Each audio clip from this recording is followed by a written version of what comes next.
transmetohet nga Abdullah ibn Amr ibn al-As se pejgamberi sallallahu alaihi wasallam ka thënë, të nderuar vëllezër dhe motra besimtare, duke e sqaruar gjendjen e një personi në ditën e gjykimit, kur do dal para Allahut fuqiplot, në atë ditë kur nuk do të bëj dobi as pasuria e as evladi, përveç kush vjen tek Allahu azza wa jall me zemër të pastër dhe të shëndosh, dhe me një zemër e cila është për ulur në jetën e kësaj bote ndaj urdhrave të Zotit fuqiplot, dhe një zemër e cila është dorëzuar ndaj urdhrave të Allahut subhanahu wa taala.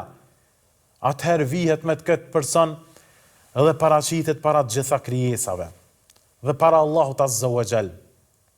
Dhe para tij dalin 99 regjistra. Të gjithë këta regjistra janë me mëkate dhe gjunahe.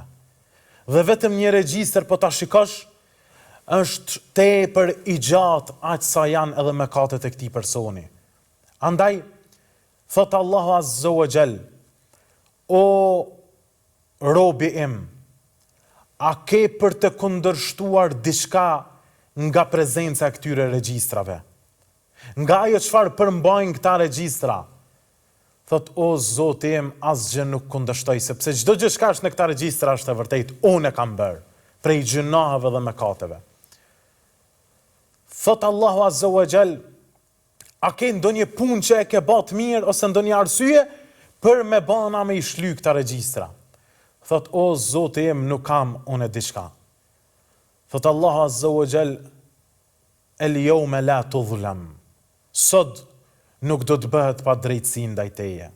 Sot drejtësia e Zotit do të zëvend në çdo cep dhe në çdo moment, në ditën më të madhe, në ditën e gjykimit.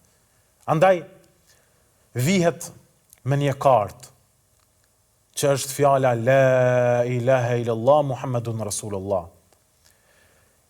I thot, o Zot, po kjo karta la ilaha illallah Muhammedun Rasulullah s'mundet me u barazu me gjitha këta regjistra të mëkateve dhe të gjunaheve që i kanë bërë.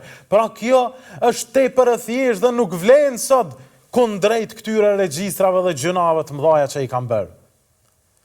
Allahu subhanahu wa taala, me mëshirën dhe me drejtësinë e tij absolute, e vendos kartën la ilaha illallah Muhammedun Rasulullah në një anë të peshores, dhe i vendos këta 99 regjistra të këtij personit, të kësaj krijese, e cila ishte e mangët në jetën e kësaj bote, dhe e cila i të i kaloj kufit e Allahut subhanahu wa taala, e vendos në anën tjetër të peshores, dhe rëndon fjala la ilaha illallah Muhammedun Rasulullah.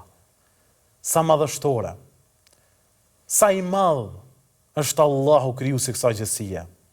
Sa jemi të bekuar ne që e pasojmë këtë fjalë.